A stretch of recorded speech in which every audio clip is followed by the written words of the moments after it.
മാലിന്യം വലിച്ചെറിയുന്നത് സംബന്ധിച്ച് തെളിവുകളോടെ വിവരം നൽകുന്നവർക്ക് ഇനി കൂടുതൽ പാരിതോഷികം ലഭിക്കും.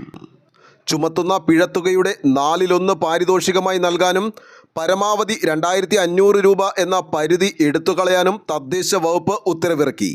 നിയമലംഘനത്തിന് പരമാവധി പിഴ 50,000 രൂപയായതിനാൽ പാരിതോഷികം ഇനി 12,500 രൂപ വരെ ലഭിക്കും. ഒന്നിലധികം കുറ്റങ്ങൾക്ക് പിഴ ചുമത്തിയാൽ കൂടുതൽ പാരിതോഷികം നൽകേണ്ട സാഹചര്യവുമുണ്ട്. തദ്ദേശ സ്ഥാപനങ്ങൾക്കാണ് ഇതിൻ്റെ ഉത്തരവാദിത്തം.